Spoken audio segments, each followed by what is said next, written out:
जानते हैं कि भारत में वो कौन सी जगह है जो अपने खूबसूरत और विशाल चाय के बागानों के लिए प्रसिद्ध है। यहाँ पर इतने सुंदर पर्यटक स्थल मौजूद हैं जिन्हें घूमने के लिए आपके पास समय कम पड़ जाएगा। इसी शहर में एशिया की सबसे लंबी रोपवे मौजूद है और इस शहर को अगर भारत का सबसे विविध शहर कहा जाए तो गलत नहीं होगा, क्योंकि यहाँ कई संस्कृतियों के लोग मिलजुल कर रहते हैं। इस शहर के बारे में सबसे आकर्षक तथ्यों में से एक ये है कि ये हिमालय की तलहटी में स्थित है, एक ऐसा शहर जिसको पहाड़ों की रानी कहा जाता है। ये शहर नेपाल, तिब्बत और भूटान के बीच बसा है और इसको खूबसूरत बनाने वाली पहाड़ियाँ हिमालय पर्वत है। दोस्तों, आज हम बात कर रहे हैं दार्जिलिंग की, तो देर किस बात की अपना सीट बेल्ट बांध लीजिए अच्छे से और निकलते हैं दार्जिलिंग की एक शानदार सफर पर। दार्जिलिंग ब्रिटिश शासनकाल के समय से ही एक प्रसिद्ध हिल स्टेशन के रूप में फेमस रहा है। समुद्र तट से 2050 मीटर से ज्यादा ऊंचाई पर बसा हुआ ये शहर भारत के पश्चिम बंगाल राज्य के अंतर्गत आता है, लेकिन ये हमेशा से ही बंगाल का हिस्सा नहीं था। दार्जिलिंग भारत में कैसे शामिल हुआ और क्या है इसका इतिहास, इसके बारे में हम जानेंगे वीडियो में।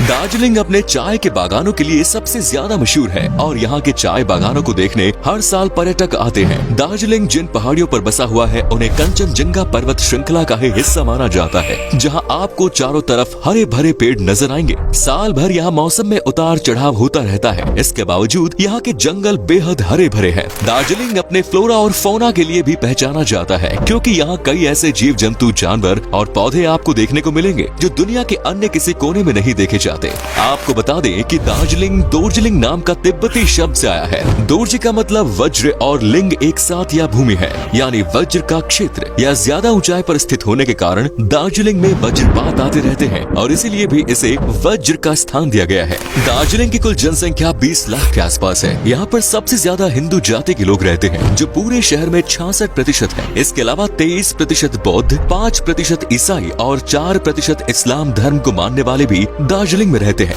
दार्जिलिंग वैसे तो एक बड़ा जिला है, लेकिन दार्जिलिंग टाउन की बात करें तो वो एक छोटी सी जगह है जो सिर्फ 10 वर्ग किलोमीटर तक ही सीमित है। लेकिन आज हम पूरे दार्जिलिंग जिले और उसके आसपास की सारी जगहों की बात कर रहे हैं। दार्जिलिंग की मुख्य आय की बात करें तो चाय के बागानों और टूरिज्म इंडस्ट्री पर ही यहाँ के ज्यादातर लोग निर्भर करते हैं और आज के समय में दार्जिलिंग पश्चिम बंगाल की अर्थव्यवस्था में $4 बिलियन का कंट्रीब्यूशन कर रहा है। दार्जिलिंग भले ही पश्चिम बंगाल का एक शहर है, लेकिन यहाँ पर कई संस्कृतियों का प्रभाव देखने को मिलता है। दार्जिलिंग में बंगाली के अलावा नेपाली भाषा भी बोली जाती है और तिब्बती भाषा का इस्तेमाल भी कुछ लोग करते हैं। दार्जिलिंग जाकर आपको ऐसा लगेगा मानो आप अपनों के बीच आ गए हो, क्योंकि यहाँ के लोगों का स्वभाव काफी दोस्ताना और मिलनसार होता है और यहाँ के लोग अपने शहर आए मेहमानों को भगवान सम्मान मानते हैं। बात करें अगर लिटरेसी रेट की, तो रिपोर्ट के मुताबिक दार्जिलिंग की लिटरेसी रेट है 79.56%, जो कि भारत की कई राज्यों से कई गुना ज्यादा अच्छा है। सन 1949 में जब चीन ने तिब्बत पर हमला किया था तो तिब्बत से हजारों लोग भागकर दार्जिलिंग में शरण लिए थे और तब से लेकर आज तक कई परिवार यहीं पर रह रहे हैं। इसी वजह से तिब्बती कल्चर भी यहाँ पर देखने को मिलता है। तिब्बतियों में ज्यादातर लोग बौद्ध धर्म को मानने वाले थे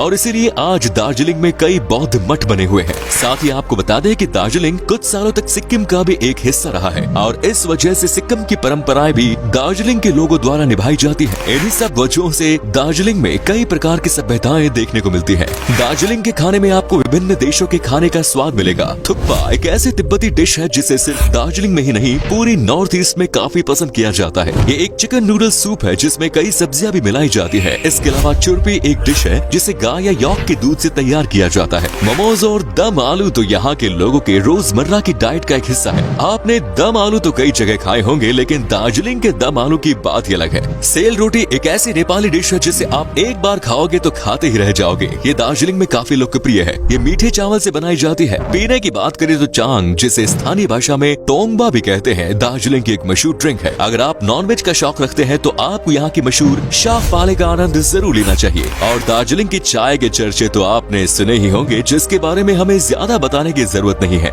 दोस्तों, दार्जिलिंग आने वाले पर्यटक यहाँ से चाय तो खरीदते ही हैं, साथ ही यहाँ पर आपको होम डेकोर और हाथों से निर्मित कई वस्तुएं मिल जाएंगी जिन्हें आप अपने परिवार वालों और दोस्तों के लिए खरीद सकते हैं। दार्जिलिंग के अलग अलग चोटियों से आपको नेपाल, भूटान, तिब्बत और सिक्किम के खूबसूरत नजारे भी देखने को मिलेंगे। किसी एक शहर से इतने सारे नजारे शायद ही आपको किसी और जगह से देखने को मिलेंगे। यहाँ तक कि दार्जिलिंग की ऊंची चोटियों से आप कंचनजंगा और माउंट एवरेस्ट के पहाड़ों को भी देख सकते हैं, जो पूरे साल बर्फ की सफेद चादर से ढके ही रहते हैं। सोलो ट्रैवलर्स के लिए भी दार्जिलिंग एक शानदार डेस्टिनेशन है। वैसे तो पर्यटकों के लिए दार्जिलिंग सुरक्षित माना जाता है, लेकिन पिछले कुछ समय से दार्जिलिंग के लोग अपने लिए अलग गोरखालैंड देश की मांग कर रहे हैं। ये मांग पिछले कई दशक से की जा रही है और इस मांग को वहाँ की स्थानीय राजनीतिक पार्टियां ज्यादा समर्थन दे रही है, जिसकी वजह से कई बार दंगों के हालात भी दार्जिलिंग में देखे जा चुके हैं। दार्जिलिंग में स्थित बतासिया लूप एक युद्ध स्मारक है जो गोरखा के शहीद जवानों की याद में बनाया गया है। गोरखा के जितने भी जवान युद्ध में शहीद हुए हैं उन्हें यहाँ आकर लोग अपनी श्रद्धांजलि अर्पित करते हैं। ये बतासिया लूप पहाड़ की चोटी पर बना हुआ है और यहाँ से भी कंचनजंगा के बर्फ से ढके पहाड़ नजर आते हैं। अगर आपको एडवेंचर करना पसंद है और राफ्टिंग जैसे वाटर स्पोर्ट्स पसंद है तो आप तिस्ता नदी में राफ्टिंग कर सकते हैं। वहीं ट्रैकिंग का शौक रखने वाले लोग संत कफू ट्रैक को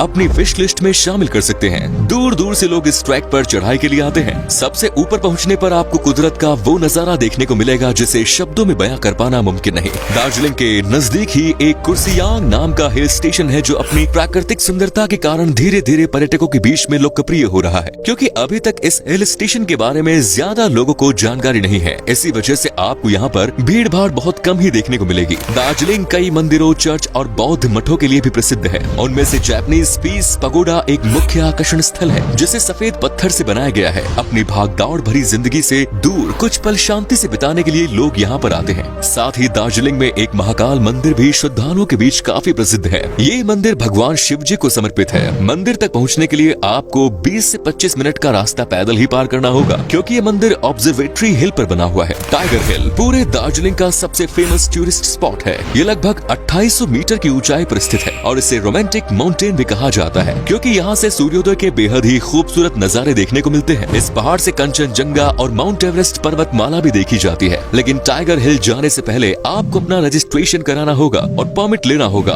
भारतीयों के लिए परमिट की राशि 50 रुपए है। दोस्तों, वीडियो की शुरुआत में हमने आपको एक रोपवे के बारे में बताया था। इस रोपवे का नाम है रंगीत वैली केबल कार। ये एशिया की सबसे बड़ी रोपवे है। 45 मिनट के इस सफर में आप आसमान की ऊंचाई से चाय के बागानों, खूबसूरत पहाड़, हरे भरे जंगलों और मनमोहक वादियों का जी भर के लुत्फ उठा सकते हैं। ये भारत की सबसे पहली केबल कार भी है। अगर आप परिवार के साथ पिकनिक मनाना चाहते हैं तो बारबुटी रॉक गार्डन जा सकते हैं। ये पूरा गार्डन चट्टानों से बनाया हुआ है और यहाँ पर एक शानदार वाटरफॉल भी है जिसके सामने खड़े होकर आप कुछ हसीन पल अपने कैमरे में कैद कर सकते हैं। दार्जिलिंग के गांव भी काफी सुंदर और आकर्षक है। लामहट्टा विलेज और टिंचुले विलेज में आप एक दिन बिता सकते हैं। यहाँ गांव में ही आप रात भी रुक सकते हैं और कैंपिंग का आनंद भी ले सकते हैं। आप दार्जिलिंग गए और यहाँ के चाय के बागान ना देखे तो मतलब आप दार्जिलिंग घूमने ही नहीं गए। वैसे तो पूरे दार्जिलिंग में आपको कई छोटे बड़े चाय के बागान और उद्यान देखने को मिलेंगे, लेकिन सबसे प्रमुख हैप्पी वैली टी एस्टेट है जो 437 एकड़ जगह में फैला हुआ है। यहाँ पर कई लोकल गाइड भी मौजूद हैं जो आपको पूरे बाग की सैर कराएंगे और चाय की उत्पत्ति से लेकर आज तक की सारी जानकारी देंगे। साथ ही गाइड आपको चाय के गोदाम और स्टोर रूम भी सैर कराएंगे। पशु पक्षियों के प्रेमियों को भी दार्जिलिंग शहर काफी लुभाता है। यहाँ पर बना पाडमाजा नायडू हिमालयन जूलॉजिकल पार्क जो 70 एकड़ में फैला हुआ है। इस जू में आपको साइबेरियन टाइगर और स्नो लेपर्ड जैसे जानवर पाए जाते हैं। इसके अलावा सिंगालीला नेशनल पार्क भी एक प्रमुख राष्ट्रीय उद्यान है। इस नेशनल पार्क में red panda, Himalayan black deer सहित एक सींग वाले गैंडे, हाथी, बाघ और कई प्रकार के प्रवासी पक्षी देखे जा सकते हैं। अब बात करते हैं दार्जिलिंग के एक सबसे प्रमुख आकर्षण की, जो है टॉय ट्रेन। इसकी शुरुआत 1880 के दशक में ब्रिटिश काल के दौरान की गई थी।